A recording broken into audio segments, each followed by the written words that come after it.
Just like, Do you mind if the computer's in the shot? what do you think? Yes.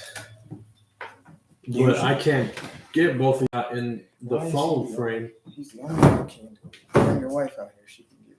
So get closer to him. You're live. We're live. This guy, he's gonna make me. He's gonna make me hurt him. Probably do that. You're good, Paul. We live. Oh, we already got one person tuning in. That's good.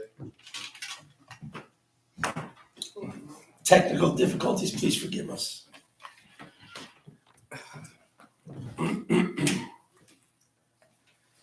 We good? Yeah. All right. Well, welcome back. It's Tuesday again, about 7:45-ish, if you will. Yesterday, another episode just dropped. This Unity YouTube channel. So make sure you go check that out. Part 2 to Justification by Faith every Monday, 6:30 p.m. There's a new episode that drops, so make sure you check out the Righteous Unity YouTube channel. We're up to about 42 episodes now, so That's awesome. yeah. But Tuesdays, normally, Pastor Steve, you're in control of things here, but Tuesdays are live discussions. But this time I know what to expect. Obviously, from Talking what about a real subject today. Well, but all of them are real. Yeah. Yeah, it's it's pretty much national news now. What took place on Saturday. For those of you who don't know, we're literally less than half a mile. Not half a mile. We're 2 blocks away. Well, yeah, I know, but according to Google Maps, we're 0.4 miles away. So that's less than half of a mile. We're literally 2 blocks away from the store. I had a lot of people call, reach out. Some people I haven't gotten back to.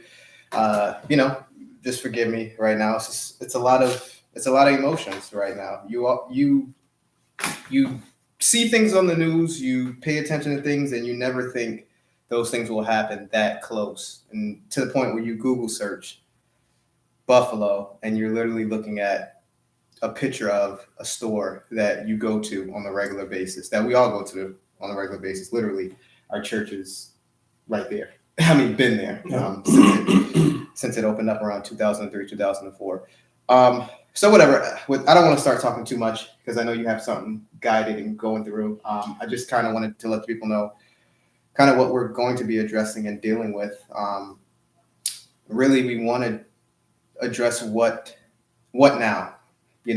Most people have already heard the news by now, know what took place, and picking up from your sermon that you did On Sunday. On Sunday, addressing overcoming evil with good. And I think that's a good place to address and pick up. But I just had a thought before we go to addressing that. A lot of times you may hear believers or people say, our prayers and thoughts are with you, especially to the families of the victims who passed away. And a lot of times people are angry because of the lack of action when they hear people say, prayers and thoughts for you. A lot of people will say, I'm tired of people just saying prayers and thoughts.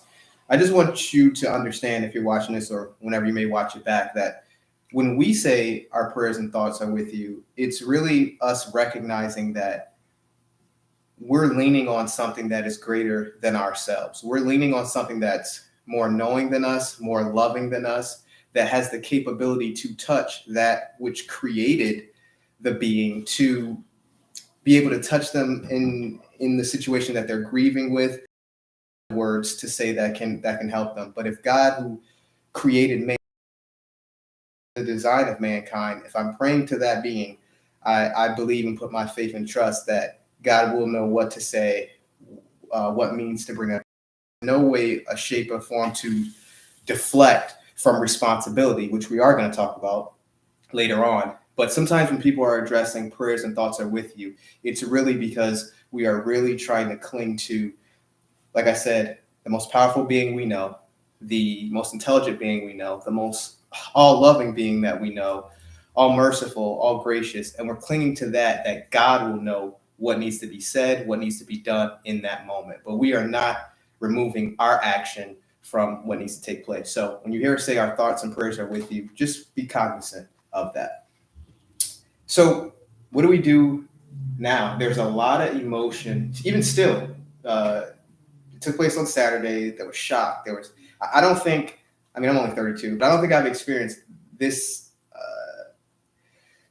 the different amount of emotions at one time before. Normally, if I'm angry, I've been to funerals where, you know, I'm upset, I'm still shocked, but I've never experienced the level of, even still, today's Tuesday, and I'm still 1 hour, I'm good, I'm fine. The next hour, I'm sad. The next hour, I'm angry. Mhm. You know, I've never experienced all of that at different components at the same time, like that quick.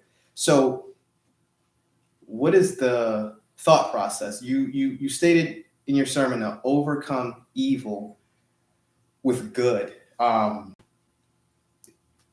Explain that. How do you work somebody through who's still like, I'm still shocked, Pastor Steve. I'm still messed up. Like, So, first of all, we have to talk about this on our live program because it's too close. It's too close to home. It's too close to we're in this neighborhood. We literally, as Jack was saying, we're literally 2 blocks away from where this devastation took place. I personally knew some of those who suffered, who lost their lives to this coward. And so it's very important for us to be able to understand what we're coping with, what we're dealing with, but then with a Christian response.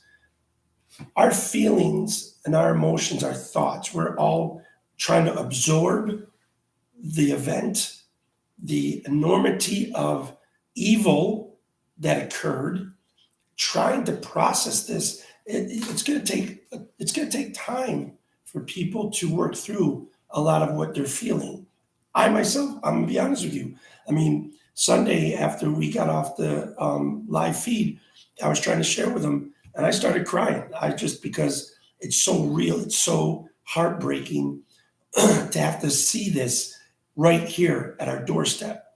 We've been seeing this stuff. We've been watching Black people get gunned down. We've watched innocent people be murdered. But when it's now close, like at your doorstep, it does something different. It resonates differently. And so it was important for me as I was thinking all day Saturday. We were away, my family and I were away, and so many people were calling me, telling me what was going on. And it was just breaking my heart. I wanted to drive back that night, but we couldn't. And I just kept thinking about the devastation. I got laryngitis. The water ain't going to do it. Oh, all right. Yeah. I realized that, as I started to meditate and think and pray, I began to sense the word of God developing a thought about overcoming evil with good. Well, when we think about that, it's so easy to use it as a cliche and say it like that's gonna do something. Like by saying it, it resonates some kind of behavior as if automatically good will show up. Like good will just appear somehow. The evil was done by someone. Somebody chose to do an evil act. This horrific act, an individual, a coward, a murderer, a racist, decided to go into a Black community and kill innocent people. That caused evil to appear and the effects of the evil behavior. Well, now, in order for me to provide a Christian response, while I'm working through my feelings and emotions, I was speaking on Sunday how in order to overcome evil, you now have to get past the event of evil and cause good to appear. That has to be a choice. That's not going to happen by itself. Just because you feel emotionally, that's not going to put good into reality. There is things that I have to work through and develop, and I have to make a conscious effort to commit myself to behaviors that push me past how I feel and remind myself that I can't allow evil to win by reverting to evil behaviors. I have to find courage in God and become committed to do the things that are causing good to appear.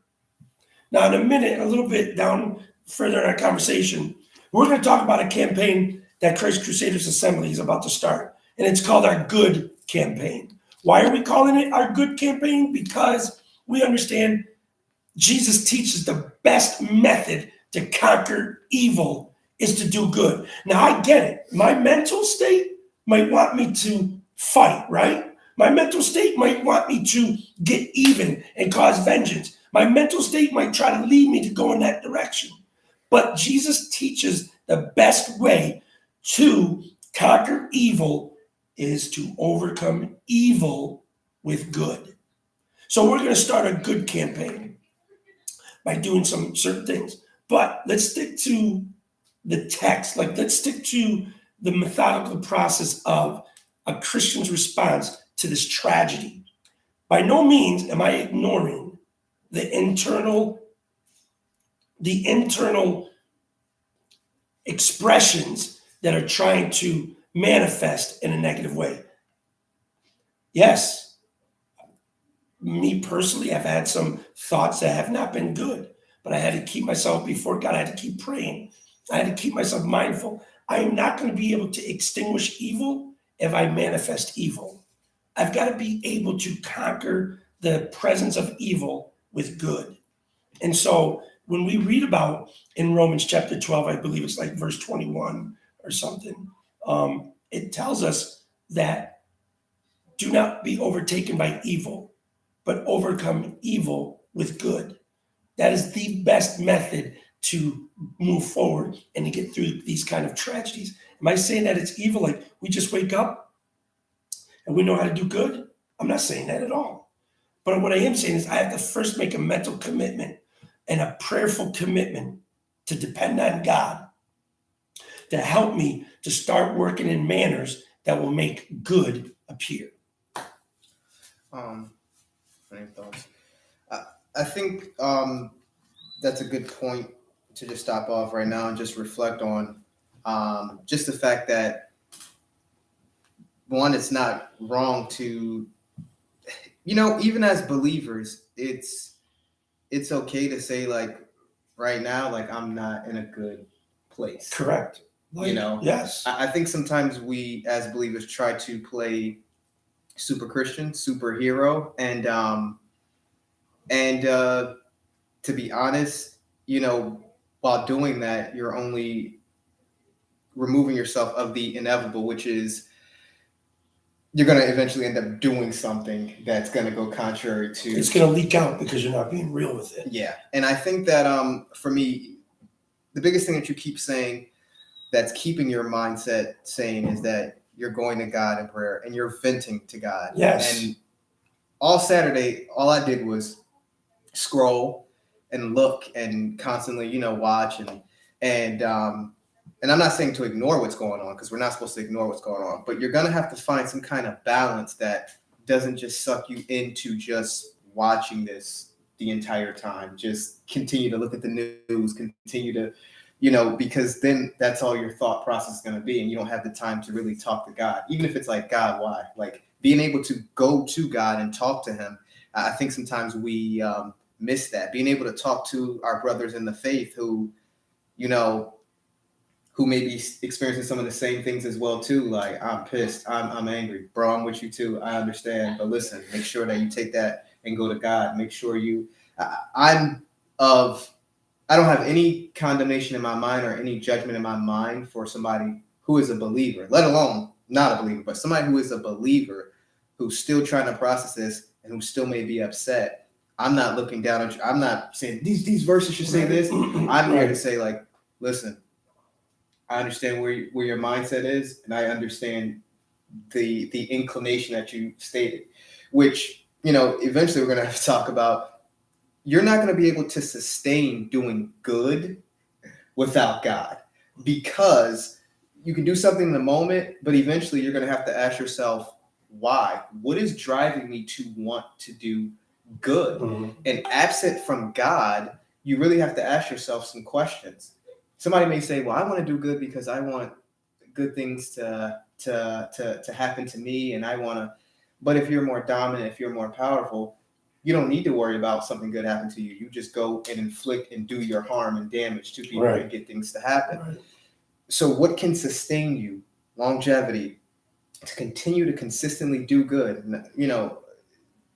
A lot of times when things happen, tragedies happen, you have clout chasing people, you have people who do things for the moment, but the longevity, the consistency outside of God, I don't see how you're going to sustain that. And so any believer or anybody who's not a believer, who's dealing and struggling with things, I would tell you to go to seek a counselor and grief these grief counselors. But also, if you're a believer, really talk to God. It really helped me from Saturday up until this point. Now I wasn't doing good. I had some family members call and just say like, "Yo, you don't look good," and it's hard to try to explain to them why. And for me, there's personal things about just being here, being in the store, and being in Buffalo. I'm not born and raised here, but I'm 11 years here, and there's a lot of things that being in that Tops market that you just know. When I came, just real quick, when I came up here from North Carolina, well, there was like Wells Fargo. Well, there's no Wells Fargo up here, so they had a Citizens Bank at the time inside. They had tellers inside, and I worked at I don't want to say the place, out on Worley Drive. I had to walk and take because I didn't have enough money for a monthly pass, and I had to walk into, But anyways, I was at that customer service cashing my check. I'm at those. You go there, it's just and everybody out in the parking lot. It's just it's so community oriented. And then from doing street evangelism, walking up and down the neighborhood, it means a lot to us. So to see things like that happen, it's just bad. Sorry, got off on a quick tangent, but I guess my ultimate purpose is it's okay to not be okay right now. Sustainable good. Yes, with two things. It's okay to not be okay right now. You don't have to play this super Christian. Go to God in prayer. This is what he wants. He wants us to be able to cast our cares on him, our burdens on him, cry, be able to vent out. These things is what you want to do when you want to go to something that's more knowledgeable than you, that's more loving than you, that's more understanding. That's what you're supposed to do. And then how do we sustain this good without God? Because as you said, my inclination is I'm tired, Steve. Like I'm tired of, without going to God, hearing this like overcoming good with evil. I'm like, I'm tired of overcoming good with evil. I agree. That's I know that just that message alone, even with me teaching it on Sunday, I know that there are going to be people who are just going to completely ignore this. Like they want resolve now. You know what I'm saying? They want resolve. They want answers now. The thing is, there is no answer to evil but God. You understand what I'm saying? Even if you could understand the methodicalness of this evil murderer, even if you could spend time understanding this person's hatred, that's not going to resolve evil. You understand what I'm saying? There's no way we can overcome evil without the presence of God sustaining us to keep doing what's necessary to overcome the evils that are occurring. And just to get answers is not going to do it. It's not. Getting answers are not going to do it. Having perfect supposed gun laws are not going to do it because evil is going to manifest in some way. But in order for me to really find courage, for me to still find hope in a dark world, I have to place the light in it. And who is the light? But God. I got to make sure that I acknowledge him in this. When I acknowledge God in this, I'm not ignoring me. I'm not ignoring my angers. I'm not ignoring the dark, as you call it, inclinations that reside in my soul that makes me want to fight and makes me want to get revenge and makes me want to be so angry.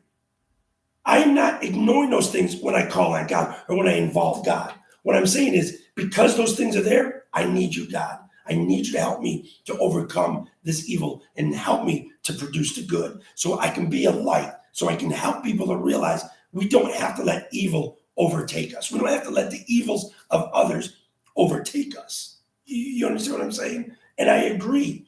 Like these super Christians that are out there that, that say these cliches. Thank you. It's like, I love the word of God. I want to follow the Lord. I want to do what is right. But I'm also not ignorant to these things that do develop in us. We're still human. And so therefore we can still feel the pain of our weaknesses in our soul try to provoke us into things that are wrong. And it requires me to involve God.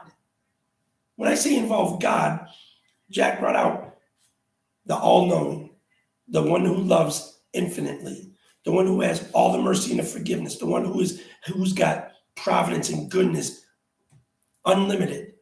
I need to go to him so that he can deposit that passion in my heart for humanity, to infuse my soul with his characteristics and his presence and his love, for me to carry out that mandate of loving my neighbor as myself, to overcome evil with good. I am not here talking to you like a teacher with principles. If you follow A, B, and C, and boom. Even though application is that way, there's something deeper that has to also be transpiring. And that deeper reservoir of my soul has to be filled by God for me to continue to take courage in doing what's right. Before we get into addressing the good campaign, I want to just address, spend some time very quickly. You talked about overcoming evil with good, which is Romans 12, verse 21. But then you also address how, well, let me say this. Will you agree with me that the definition of evil is mankind's free will to go contrary to God? That's a good way of putting it, yes. Okay. So, you got anything? Yeah, there were comments from CP. He was just saying, what up? And What's up, CB? and he said, not now, but right now. Right. So looking at evil is mankind's free choice, free will, decisions to go contrary to God, his word, his testimony, his laws, his statutes, X, Y, and Z.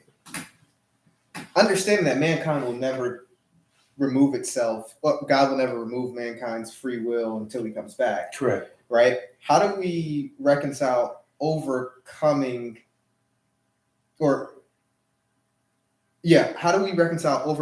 evil with good while knowing though we'll never remove evil? Because Good question. mankind, as long as mankind has free will. That's what I'm saying. For me to look at it as a principle of 1, 2, 3 equals 4, right? Mm-hmm. Which is the applications do require me to do a step 1, a step 2, a step 3. The application of doing good requires me to do that. But if I just mentally look at good in that fashion, right, I'll feel defeated because I'll be like, I'll never get rid. Why am I putting so much effort into this, right? Mm-hmm. So the thing is that we understand that the best good for all of humanity is God's law. Okay. And because I realize that the best good for all of humanity is God's law, I want to apply myself in carrying out God's law to help bring forth harmony as much as I can in my environment, in my scope of scope of influence. Okay. I know that mankind has his choices, right? Right. Mankind has his choices to choose good or to choose evil, to choose right or to choose wrong. We know this. But to your point, why is it that am I exercising myself in doing this if I know evil will never be completely eradicated?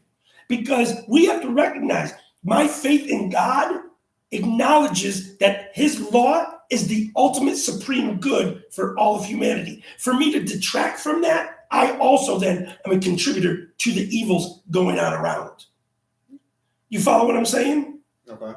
So my faith is contingent on my behavior. I can't just say I acknowledge God and my behavior doesn't follow through. If I acknowledge God as existing and all-knowing and perfect, I understand then the law he gives us is going to bring out the ultimate good, the best good for humanity. And therefore, I, based on my faith in God, must rely on his law so I can bring forth harmony in my community. That's our responsibility. And for me not to do that would mean then that I accept the consequences of going contrary to God's law, and I would continue to promote the evils that I hate. Amen. Are you with me? Well, that's a good point, because now you don't do the good just to see somebody else do the good to you. You're going to do the good in spite of, because you understand the goodness of God. And that's important, because That's so important. as we just stated earlier, I'm tired of, especially as a black man in this country, I'm tired of always taking the higher road or taking that, and it's okay to have those frustrations in that moment. But we're not talking about, we are talking that it's okay to have those frustrations. What we're talking about is the end result. Exactly, and that's what I was getting to. Ultimately, that as long as you don't conclude, you can have the frustrations, you can have the thoughts, but your conclusion has to be, but I don't do good to see that person. Oh, I don't do good expecting that person to do good to me. Correct. I do good because I understand that I want to please God, because he is the ultimate good. And like you said, it is the best good for humanity. It is the best. If you don't get anything out of anything tonight, please realize that as a believer, you acknowledge that the law of God isn't just a principle for me to say 1, 2, 3, and I did 4. It's not just for that, even though the application might require me to do 1, 2, 3 to 4. Mm-hmm. What we're understanding as a believer in the existence of an almighty God, an all-loving and all-merciful God, we understand his law is going to bring out the best good for all of humanity. And for me to go contrary to that, I would then be promoting the evils that can occur and bring harm and damage to humanity. So I'm not trying to do good just because I want people to pat me on the back or because I want somebody to do it back towards me. I realize that in the wisdom of God, he orchestrated a law that is within the framework of our characteristic, meaning within the framework of our creation, how we're created, our ability. We can fulfill the law of God. We can uphold doing good. We can uphold living out his righteousness while we commit ourselves to him. It is within the framework of our design, how we have been designed as humans. We have been designed to fulfill the law of God. Why? Because he's designed us so that we can contribute to the best of mankind and also enjoy the benefits of seeing the best for mankind. This is life. This is what it's about. It's not about getting patted on the back. It's not about having somebody, the reciprocation of you getting somebody to do good to you.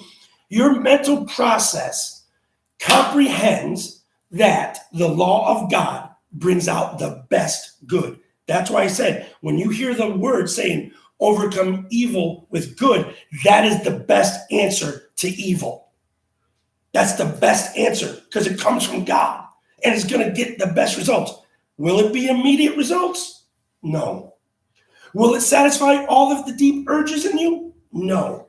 That's going to be left to God to deal with you. But by you contributing yourself to doing the things that bring out the best of all, that brings out the best for all of humanity, you are going to help contribute to the good welfare of mankind. And that's what a child of God's mindset should be about.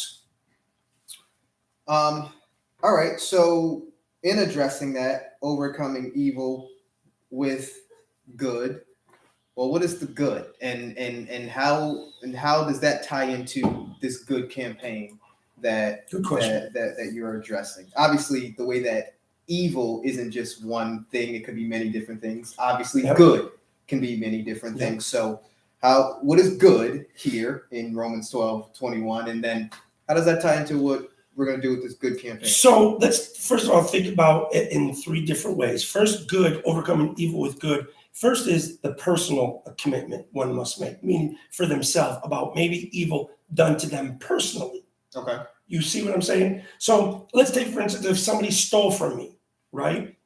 Now, I'm expecting that person when they're apprehended, okay, they're gonna have to go through the justice system and deal with it. But now I have to learn how to overcome the evil with good by not holding animosity towards that person. Having God fill my heart to remind me of the goodness that must be produced for the well-being of mankind, for the good, you know what I'm saying, of mankind. So that's on a personal level. Me interacting with people on a personal level. Next is going to be more of like a, let's just say an institutional level, meaning what can a group or a congregation collectively do about an evil that's existing, right? That has occurred. So those are the things that we're going to talk about in a minute. And then in a grander scope in regards to a whole community or, you know, dealing with a city, state, nation, right?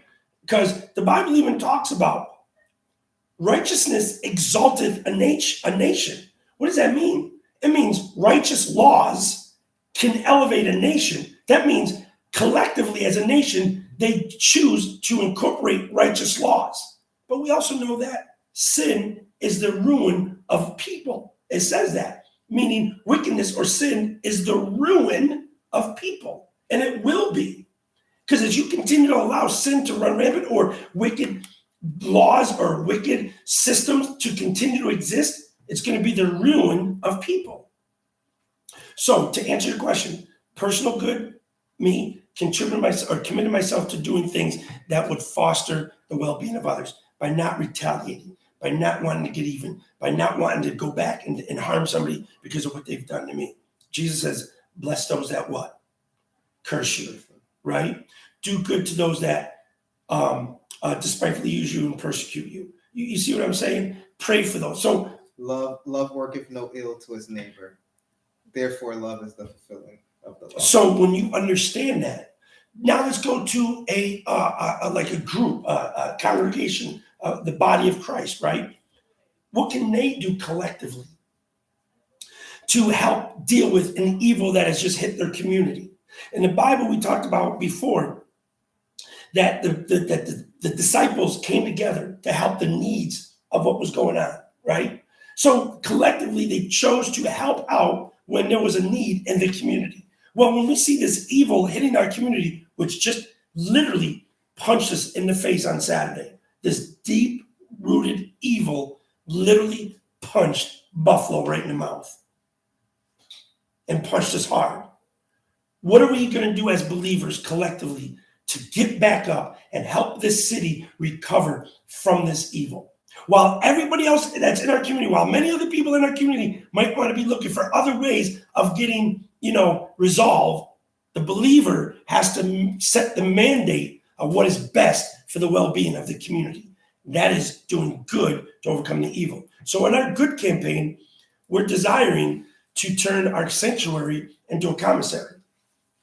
Our Tops Market, people that used to live by that market and use it because of going to the store, it's convenient, it's right there, they're able to go, be able to shop, get the necessities, get the essentials, get other things, fresh produce, dairy, meats, and so on. They can't get it now because of this tragedy, right? We have to be able to build some kind of infrastructure for now until another kind of grocery market of some sort is returned or restored. Now, there's many efforts going on right now around, but let's be honest. In a week or two, the greater community is going to go back to living their lives. We've seen this many times.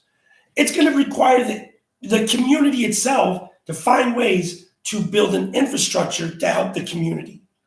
And so our church is going to start this good campaign by opening up a commissary where people can bring donations from other organizations and so on, people that are going to participate with us and partner with us so that we can give away free bags of groceries to families Monday through Friday from 4:30 to 7:30 so that we can be a blessing to people.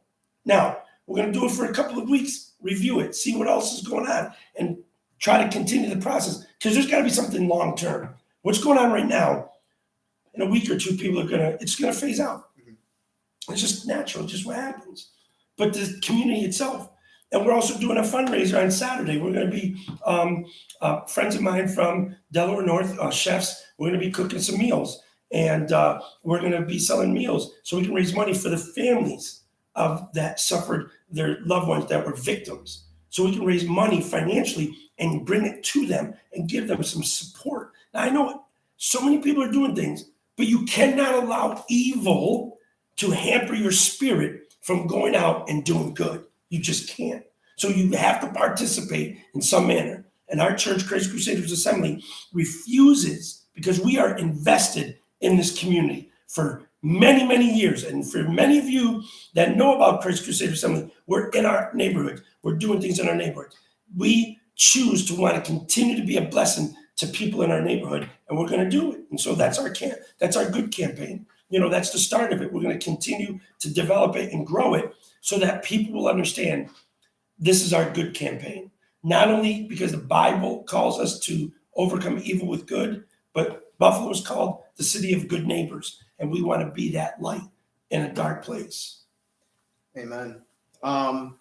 As you pointed out, a lot of organizations, a lot of companies, a lot of non-for-profits are doing things. They are providing. doing things, yep. I think the governor put out a statement, like 2-point-something million towards the family of victims. But I think what is still important for us being a church here and the other churches here who are a staple here is that we still have the inclination to continue to do good in spite of seeing those things that are going on, to not just say, all right, well, that's good, we don't have to do anything. No, that we still have an obligation to still help in spite of. We don't know how long that's going to take for those funds to go through. We don't know what can happen to stop these other things from taking place. We hope it doesn't. And we're glad to see everybody collectively coming together. But it is still important for us, a very, very small church, but that has a big heart, as we always say, to feel this obligation to make this impact, to do good. You know what I realized too? For you that are watching, for you that have been going down and you've been coming down to the neighborhood, you've been on the corner of Jefferson and Utica, you've been on the corner of Jefferson and Laurel, you've been on the corner of Jefferson and Riley, that whole area where Tops exists. And everybody's been coming down there, right? You know what the beautiful thing is? The beautiful thing is that many people from the greater community, from the white neighborhoods, are coming down here. And they're realizing you can come down here. Yeah. You can come down here. So if I were to make a vibrant area of the East Side, retail and, restaurants and stores and, very nice, authentic things that are ran by Black entrepreneurs, and I put it on the east side of Buffalo on Jefferson Ave, what you're showing me now is you can come down here and support Black-owned businesses and enjoy our creativity, our skill sets, the things that we produce as a community. And you can't let that lie anymore go on in your mind. I can't go over there because it's unsafe. This random act, this tragedy, was an outside source that came into the community and murdered people, right? Right. But now you see us down here together, showing love and compassion, supporting, wanting to help. You see the heart of humanity here. And so I'm now going to challenge people. Like, why can't I now have a very festive strip like Elmwood Strip on Jefferson Ave?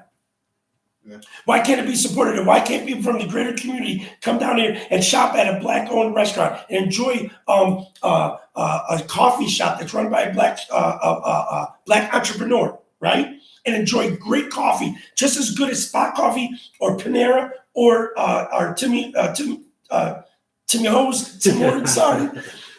I'm just saying, when I have great coffee right here, come down here, spend money. Come and check out some of our stores. Come out and check some of the creativity, the authentic things that are being done. And stop telling yourself you can't come down here anymore. Because I see more white people right now down here in Jefferson, than some black people in our neighborhood. So what is that saying to me? That's saying to me, you can come down here. Stop allowing the lies of what misconceived ideas about the black community that we're violent and so on. Violence is everywhere. Yeah.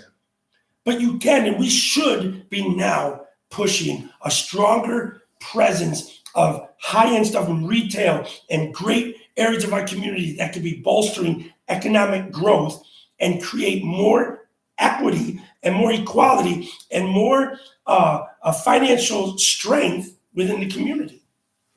Agreed. And I'm not trying to go off on that tangent because we're talking about overcoming evil with good, but That still would do a lot of good. it would do a lot of good. But I'm just looking into that. It's like, look at people. I mean, I see many white people walking up and down Utica and Jefferson, walking down.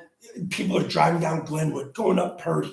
Yeah, because you can't drive down Jefferson. But what I'm saying is that you know how to get into this community, Yeah. and you can be here, and you got out of your car, and you walked around, and you interacted with people from this community, and you realize there is some great people on the east side of Buffalo. There are amazing people on the east side of Buffalo doing great things. It's just what you choose to focus on. What you choose to believe. Yeah. But now you're seeing it for yourself.